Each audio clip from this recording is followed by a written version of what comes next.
احرام کی چادر ہو اور طواف کے پھیرے ہو، زمزم سے پلائے گا میں کعبے کو دیکھوں گا۔ اعوذ باللہ من الشیطان الرجیم، بسم اللہ الرحمن الرحیم۔ تمام تعریف ہے اللہ تعالیٰ کے لیے جو بیماروں کو شفا دیتا ہے، تمام شکر اس عظیم رب کے لیے جو سب سے بڑھ کر رحم فرماتا ہے۔ بے حد و بے شمار درود و سلام و اللہ کے آخری نبی محمد مصطفیٰ کریم صلی اللہ علیہ وآلہ وسلم پر، ان کی آل، ان کے اصحاب، ان کے ازواج پر انگنت رحمت و برکتوں کا نزول ہو۔ سرکار خواجہ غریب نواز رحمۃ اللہ تعالیٰ علیہ کے مزار پر اللہ ان کے صدقے ہماری قربانیاں، ہماری عید کی تیاریوں کو قبول فرمائے۔ مفتی صاحب جلوہ فرما ہے، فارغ اور حج جاری و ساری ہے۔ آج ہم الحمدللہ حسب معمول علامہ صاحب جلوہ فرمائے ہمارے ساتھ، تو آج ہم جو ہے ماشاءاللہ بڑی بہترین فضائل پر گفتگو کر رہے ہیں۔ تو آج ہم پوچھیں گے کہ علامہ صاحب یہ یوم عرفہ کیا ہے؟ اچھا، مزے کی بات، ہماری جو میمن برادری ہے وہ 13 شعبان جو ہوتی ہے نا اس کو بھی عرفہ کہتے ہیں، اور اس میں ہمارا نانی دادیوں کا یہ معمول تھا کہ فروٹس جو ہے وہ مسجد میں ہم دینے جاتے تھے کہ اب کل نامہ اعمال بدلیں گے، تو 13 شعبان کو یاد کریں۔ اور عرفے کی روزے کی کیا فضیلت ہے، اس دن کی عبادت کا بتائیں ذرا۔ بسم اللہ الرحمن الرحیم۔ رب اشرح لی صدری ویسر لی امری واحلل عقدۃ من لسانی یفقهوا قولی۔ الحمدللہ وحدہ والصلاۃ والسلام علی من لا نبی بعد، اما بعد، اعوذ باللہ من الشیطان الرجیم، بسم اللہ الرحمن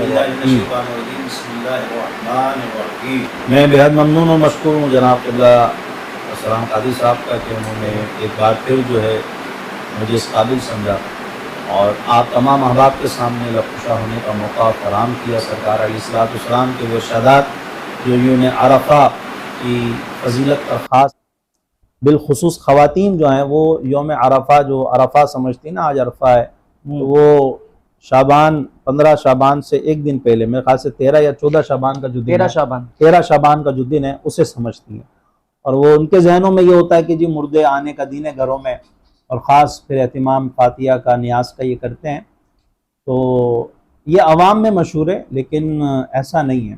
یہ ضرور ہے کہ خاص جو مبارک ایام ہیں اس میں مسلمانوں کی روحیں جو ہے وہ گھروں میں آتی ہیں، اور امام اہل سنت امام احمد رضا خان فاضل بریلی علیہ رحمہ، آپ نے اس پر مفصل جو رسالہ بھی تحریر فرمایا ہے اور فتاوی رضویہ شریف میں موجود ہے، لیکن یہ ہمارا موضوع نہیں ہے تو میں اس بات کو اتنا لمبا نہیں کرتا۔ لیکن یہ عوام میں ایسا مشہور ہے کہ جی عرفہ اس کو اس لیے کہا جاتا ہے، عوام کہتی ہے، لیکن یوم عرفہ جو شرعاً مشروع ہے وہ عرفہ 9 ذی الحج کا دن ہے، جو 10 ذی الحج کو ہمارے یہاں عید ہوتی ہے، ٹھیک ہے، بقرہ عید۔ جو حاجی نہیں ہے اور تو وہ جو غیر حاجی ہوتے ہیں اور صاحب استطاعت ہوتے ہیں ان پر قربانی واجب ہوتی ہے، تو وہ 10 ذی الحج کو قربانی کر، اور اس کی بہت خاص فضیلت احادیث میں موجود ہے۔ جیسا کہ ہمارے آپ نے پچھلے ایپیسوڈ میں اس بات کو سنا بھی ہوگا کہ میں نے آپ کے سامنے اس بات کو ذکر کیا تھا کہ اللہ تبارک و تعالیٰ کے نزدیک زمانوں میں سب سے محبوب ترین زمانہ یہ حرمت والے مہینوں کا زمانہ ہے، ٹھیک ہے، اور حرمت والے مہینوں میں سب سے بہترین جو اللہ تعالیٰ کو زمانہ ہے وہ ذوالحجہ کا جو زمانہ ہے، یہ مہینہ اللہ کو سب سے زیادہ محبوب ہے۔ تمام حرمت والے مہینوں میں سب سے بہترین جو زمانہ ہے اللہ تعالیٰ کو ذوالحجہ کا زمانہ یہ سب سے زیادہ محبوب ہے، اور ذوالحجہ کے مہینے میں سب سے محبوب زمانہ یہ عشرہ ذی الحج ہے، اور عشرہ ذی الحج میں بھی جو سب سے محبوب ترین جو وقت اور لمحہ ہے، گھڑی ہے، وہ 9 ذی الحج کی ہے۔ سبحان اللہ۔ آپ یوں سمجھ لیں کہ ذی الحج کا مغز یہ جو ہے وہ عشرہ ذی الحج میں جو پہلا عشرہ اس میں ہے، اور پورے عشرہ ذی الحج کا جو مغز ہے، جو اصل ہے اور جو سب سے زیادہ فضیلت والا ہے، وہ 9 ذی الحج یوم عرفہ کا ہے۔ نبی کریم علیہ السلام کا ارشاد، آقا کریم علیہ السلام نے فرمایا کہ عرفہ کے دن جس کے دل میں ذرہ برابر بھی ایمان ہو، 9 ذی الحج کو جس کے دل میں ذرہ برابر بھی ایمان ہو، اللہ تعالیٰ اسے بخش دیتا ہے، سبحان اللہ، اسے بخش دیا جاتا ہے۔ کسی نے عرض کی یا رسول اللہ کیا یہ فضیلت خاص لوگوں کے لیے ہے یا عام لوگوں کے لیے بھی ہے؟ تو آقا کریم علیہ السلام نے فرمایا کہ تمام لوگوں کے لیے یہ فضیلت ہے۔ کیا کہنا، سبحان اللہ۔ اور عرفہ کے جو دن ہے اس میں یوم عرفہ میں شیطان کو بڑے بڑے گناہ گاروں کی جب بخشش دکھائی جاتی ہے نا، تو اس کی وجہ سے شیطان خود اپنی نظروں میں ذلیل ہو رہا ہوتا ہے۔ یعنی یوم عرفہ یہ بخشش کا بھی دن ہے اور شیطان کی ذلت اور رسوائی کا بھی دن ہے، کہ اللہ تعالیٰ انہیں بخش دیتا ہے، اور اس طرح جو ہے شیطان پھر اپنی نظروں میں خود ذلیل و خوار ہو رہا ہوتا ہے۔ اور ایک اور روایت میں یہ بات ملتی ہے کہ اللہ کریم عرفہ کے دن سے زیادہ کسی دن بندوں کو جہنم سے آزاد نہیں کرتا۔ اس کی تفسیر میں، اس کی وضاحت میں مفسر قرآن حضور مفتی احمد یار خان نعیمی صاحب علیہ رحمہ ارشاد فرماتے ہیں کہ سال بھر کے تمام دنوں سے زیادہ 9 ذی الحج کو گناہ گار بخشے جاتے ہیں۔ مزید فرماتے ہیں کہ اس دن اللہ کی رحمت بندوں سے قریب تر ہوتی ہے، اور رب تعالیٰ فرشتوں پر حاجیوں کی افضلیت، ان کی شرافت و کرامت کو ظاہر فرماتا ہے کہ اے فرشتوں، تم نے کہا تھا کہ انسان خون ریزی و فساد کرے گا، تم نے اس پر غور نہ کیا کہ انسان اپنا گھر بار چھوڑ کر، وطن چھوڑ کر، پردیسی بن کر، پریشان بال، کفن پہنے لبیک لبیک کی صدائیں لگاتا عرفات کے میدان میں بھی آئے گا۔ بتاؤ ان حاجیوں نے سوائے میری رضا کے اور کیا چاہا ہے؟ صرف مجھے راضی کرنے کے لیے لوگ ان میدانوں میں مارے مارے پھر رہے ہیں۔ یہ شرف نہ ملائکہ کو حاصل ہے نہ جنات کو، صرف یہ انہی کا حصہ ہے۔ تو آپ اس بات سے بھی اندازہ لگا سکتے ہیں کہ عرفہ کا دن کتنی اہمیت والا ہے۔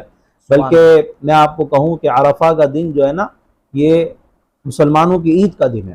اور آپ کہیں گے وہ کیسے؟ کیونکہ بہت سارے اہل بدعت جو بدعت کے فتوے لگاتے رہتے ہیں نا، وہ ہم جمعے کو عید کہتے ہیں تو کہتے ہیں جی جمعہ عید کیسے ہو گیا؟ اچھا اس کو بھی چھوڑیں، وہ پھر آگے چلے جاتے ہیں، کہتے ہیں جی یوم میلاد عید کیسے ہو گیا؟ مسلمانوں میں تو 2 عید ہیں۔ تو وہ بیچارے کم علم لوگ ہیں، جاہل ہیں۔ میں آپ لوگوں سے کہوں گا کہ ایسے لوگوں کو سنا بھی نہ کریں۔ میں آپ کو بتاتا ہوں اسلام میں کتنی عید ہیں، اور ایک اور عید کا آج آپ کو پتہ چلے کہ اس حدیث کے ذریعے، اس روایت کے ذریعے حضرت عبداللہ بن عباس رضی اللہ تعالی عنہ نے ایک یہودی کے سامنے جو ہے وہ قرآن مجید فرقان حمید کی آیت مبارکہ تلاوت فرمائی، الیوم اکملت لکم دینکم۔ یہ آیت جب آپ نے تلاوت کی کہ اللہ تعالیٰ نے اللہ تعالیٰ قرآن میں فرماتا ہے کہ آج میں نے تمہارے لیے تمہارا دین مکمل کر دیا، تو اس یہودی نے جب اس آیت کو سنا تو یہودی کہتا ہے کہ اگر یہ آیت ہم پر نازل ہوتی نا تو ہم اس دن کو عید کا دن بنا لیتے۔ تو حضرت سیدنا عباس رضی اللہ تعالی عنہ، حضرت سیدنا ابن عباس، عبداللہ ابن عباس رضی اللہ تعالی عنہما، آپ نے فرمایا کہ جس روز یہ آیت نازل ہوئی نا، اس دن 2 عیدیں تھیں۔ اس دن 2 عیدیں تھیں۔ کیا بات! ایک جمعے کا دن تھا جب یہ آیت نازل ہوئی تو پتہ چلا جمعہ عید ہو گئی، تو جی عید الفطر اور عید الاضحیٰ کے علاوہ جمعے کا دن بھی عید کا ہے۔ اور فرمایا عرفے کا دن تھا، تو پتہ چلا یوم عرفہ بھی عید کا دن ہے۔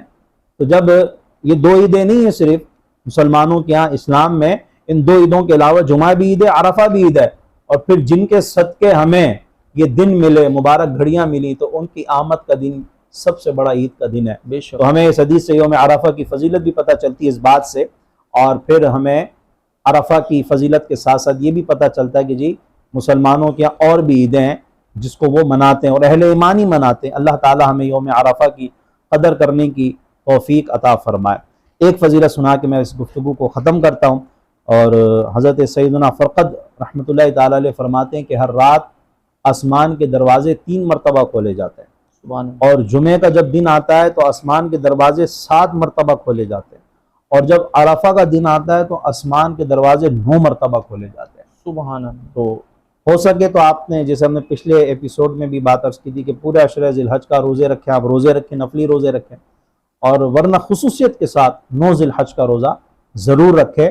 اور یہ روزہ حاجیوں کے لیے تو منع ہے، حاجی کے لیے ممنوع ہے کہ وہ نہ رکھیں، اور جو حاجی نہیں ہے تو وہ اسی نیت سے رکھ لیں کہ اللہ تعالیٰ اس روزے کے صدقے اگلے سال ہمیں حاجی بنائے، ہمیں حج کی توفیق عطا فرمائے۔